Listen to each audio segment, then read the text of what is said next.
ଜନସଂଖ୍ୟା ବୃଦ୍ଧିରେ 66 ବର୍ଷ ରେକର୍ଡ ଭାଙ୍ଗିଲା କାନାଡା। କାନାଡା ଜନସଂଖ୍ୟା ଦ୍ରୁତ ବୃଦ୍ଧି ଦେଖାଯାଉଛି, ଯେଉଁଥିରେ ଭାରତୀୟଙ୍କ ଯୋଗଦାନ ଉଲ୍ଲେଖନୀୟ। ଏକ ରିପୋର୍ଟ ଅନୁସାରେ କାନାଡାରେ ବର୍ଷର ପ୍ରଥମ 9 ମାସରେ ଅନ୍ୟ ଦେଶମାନଙ୍କରୁ ବହୁ ସଂଖ୍ୟାରେ ପ୍ରବାସୀଙ୍କ ଆଗମନ ହେତୁ ଜନସଂଖ୍ୟାରେ ରେକର୍ଡ ବୃଦ୍ଧି ହୋଇଛି। ଦେଶର ଡାଟା ଏଜେନ୍ସି ଷ୍ଟାଟିଷ୍ଟିକ୍ସ କାନାଡା ଅଥବା ଷ୍ଟେଟକ୍ୟାନର ନୂଆ ତଥ୍ୟ ଅନୁସାରେ ଚଳିତ ବର୍ଷ 1 ଜୁଲାଇରୁ 1 ଅକ୍ଟୋବର ମଧ୍ୟରେ କାନାଡା ଜନସଂଖ୍ୟା 430.635 ଜଣ ବୃଦ୍ଧି ହୋଇଛନ୍ତି। ଦେଶର ଜନସଂଖ୍ୟା 1.1% ବୃଦ୍ଧି ରେକର୍ଡ ହୋଇଛି।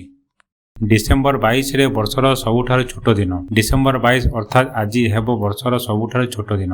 ଜ୍ୟୋତିର୍ବିଜ୍ଞାନୀଙ୍କ ମତରେ ପ୍ରତିବର୍ଷ ଡିସେମ୍ବର 21 କିମ୍ବା 22 ତାରିଖରେ ଉତ୍ତର ଗୋଲାର୍ଦ୍ଧରେ ଶୀତ ଋତୁର ପ୍ରଥମ ଦିନ ଆରମ୍ଭ ହୋଇଥାଏ। ଚଳିତ ବର୍ଷ ଏହା ଡିସେମ୍ବର 22ରେ ପଡୁଛି। ଡିସେମ୍ବର 21 କିମ୍ବା 22 ଶୀତ ଋତୁ ଆରମ୍ଭ ହୋଇ ମାର୍ଚ୍ଚ ମାସ ଦିନ ଏବଂ ରାତି ପାଖାପାଖି ସମାନ ହୋଇଥାଏ। ବର୍ଷର ଏହି ସବୁଠାରୁ ଛୋଟ ଦିନକୁ ୱିଣ୍ଟର ସୋଲିଷ୍ଟିସ୍ ବୋଲି କୁହାଯାଏ।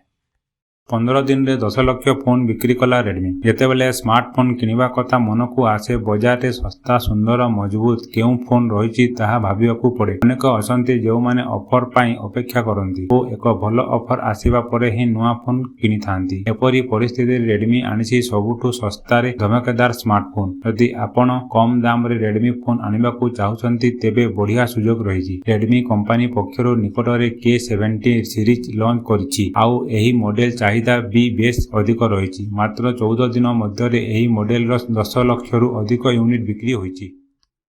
ଟିମ୍ ଇଣ୍ଡିଆ କଲା ବଡ଼ ରେକର୍ଡ। ଦକ୍ଷିଣ ଆଫ୍ରିକାରେ ଚାଲିଥିବା ଦିନିକିଆ ସିରିଜରେ ଭାରତ ଦ୍ୱିତୀୟ ଥର ପାଇଁ ଦକ୍ଷିଣ ଆଫ୍ରିକାକୁ ପରାସ୍ତ କରିଛି। ଦକ୍ଷିଣ ଆଫ୍ରିକାରେ ଏକଦିବସୀୟ ସିରିଜ ଜିତିଥିବା ବିରାଟ କୋହଲିଙ୍କ ପରେ KL ରାହୁଲ ଦ୍ୱିତୀୟ ଅଧିନାୟକ ହୋଇଛନ୍ତି। ଭାରତ ପରାଲରେ ଦକ୍ଷିଣ ଆଫ୍ରିକା ବିପକ୍ଷ ସିରିଜ ତୃତୀୟ ତଥା ଶେଷ ଦିନିକିଆ 78ରେ ବିଜୟ ହାସଲ କରି ସିରିଜ ହାତେଇଛି। ଏହି ମ୍ୟାଚରେ ବିଜୟ ସହିତ ଟିମ୍ ଇଣ୍ଡିଆ ସମସ୍ତ ଦିନିକିଆ ମ୍ୟାଚ 2023ରେ ଶେଷ ହୋଇଥିଲା ଏବଂ ଚଳିତ ବର୍ଷ ଟିମ୍ ଇଣ୍ଡିଆ ମଧ୍ୟ ଦିନିକିଆ ଫର୍ମାଟରେ ଏକ ରେକର୍ଡ ସୃଷ୍ଟି କରିଛି। ଭାରତୀୟ ଦଳ ଚଳିତ ବର୍ଷ ମୋଟ 27ଟି ଦିନିକିଆ ମ୍ୟାଚ ଜିତିଛି। ଏହା ସହିତ ଟିମ୍ ଇଣ୍ଡିଆ ଏକ କ୍ୟାଲେଣ୍ଡର ବର୍ଷରେ ସର୍ବାଧିକ ଦିନିକିଆ ମ୍ୟାଚ ଜିତିବାରେ ଦ୍ୱିତୀୟ ଦଳ ହୋଇପାରିଛି।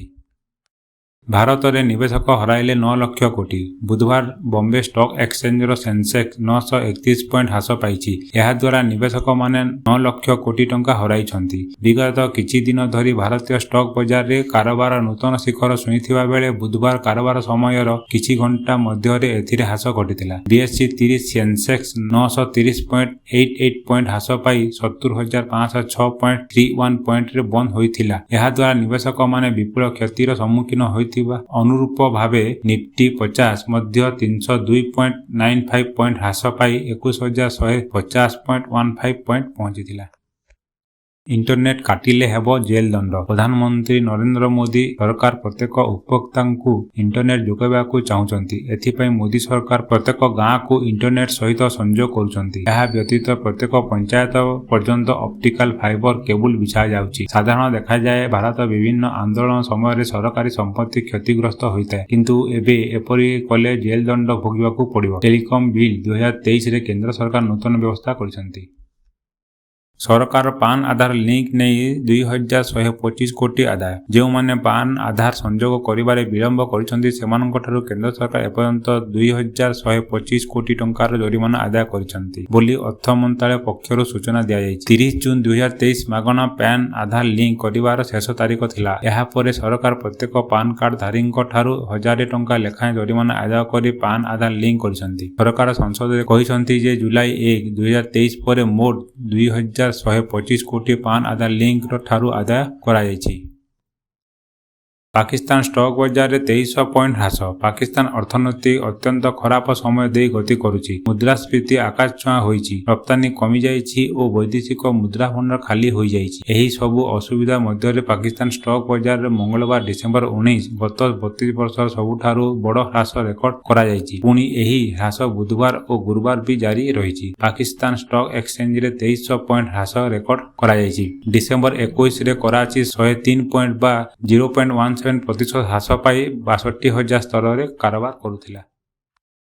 ବିଶ୍ୱବ୍ୟାପୀ ଏକ୍ସରେ ଘଣ୍ଟାଏ ବିଭ୍ରାଟ। ବିଶ୍ୱର 1 ନମ୍ବର ଧନୀ ଏଲନ୍ ମସ୍କଙ୍କ ଅଧୀନରେ ପରିଚାଳିତ ହେଉଥିବା ସାମାଜିକ ଗଣମାଧ୍ୟମ ସଂସ୍ଥା ଏକ୍ସ ଆଜି ଘଣ୍ଟାଏ ବିଭ୍ରାଟର ଶିକାର ହୋଇଥିଲା। ଲୋକମାନେ ଏକ୍ସକୁ ବ୍ୟବହାର କରିବାରେ ଅସୁବିଧା ସାମ୍ନା କରିଥିଲେ। ଅଧିକ ସମୟ ପର୍ଯ୍ୟନ୍ତ ଅସୁବିଧା ଲାଗି ରହିବା ପରେ ସବୁକିଛି ସ୍ୱାଭାବିକ ହେଇଥିଲା। ଏହି ଅସୁବିଧା କେବଳ ଭାରତ ନୁହେଁ ସମଗ୍ର ବିଶ୍ୱରେ ଘଟିଥିଲା। ଲୋକମାନେ ଟ୍ୱିଟ୍ ଗୁଡ଼ିକୁ ଦେଖିପାରୁନଥିଲେ। ଟ୍ୱିଟ୍ ସ୍ପେସ୍ ଠିକ୍ କାମ କରୁନଥିଲା। ଫଳରେ ଲୋକମାନେ ତାହାକୁ ବ୍ୟବହାର କରି ବିଭ୍ରାଟ ସମ୍ପର୍କରେ ଆଲୋଚନା କରିଥିଲେ। ଆଗକୁ ବଢ଼ିବ ଇଲେକ୍ଟ୍ରିକ୍ କାର ଚାହିଦା। ଗତ କିଛି ବର୍ଷ ହେଲା କ୍ରମାଗତ ଭାବେ ଘରୋଇ ବଜାରରେ ଇଲେକ୍ଟ୍ରିକ୍ ଭେହିକିଲ୍ସ ଇଭି ଯାନର ଚାହିଦା ବୃଦ୍ଧି ପାଇଛି। ଏପରିକି ଆଗକୁ ଆହୁରି ଇଭି କାର ବିକ୍ରି ବଢ଼ିବ ବୋଲି ଟାଟା ମୋଟର୍ସର ଏମ୍ଡି ଶୈଳେଶ ଚନ୍ଦ୍ରା କମ୍ପାନୀର ଇଭି ଏକ୍ସକ୍ଲୁସିଭ୍ ଶୋରୁମ୍ ଉଦ୍ଘାଟନୀ ଉତ୍ସବରେ ଯୋଗଦେଇ ଏଭଳି ମନ୍ତବ୍ୟ କରିଛନ୍ତି। ସେ ଆହୁରି କହିଛନ୍ତି 2024ରେ ଇଭି କାର ବିକ୍ରି 30ରୁ 40% ବୃଦ୍ଧି ଘଟିବା ସମ୍ଭାବନା ଥିବାବେଳେ 8ରୁ 30 ଲକ୍ଷ ଇଭି କାର ବିକ୍ରି ଚାହିଦା ବଢ଼ିବ ବୋଲି ସେ ଆଶାବ୍ୟକ୍ତ କରିଛନ୍ତି।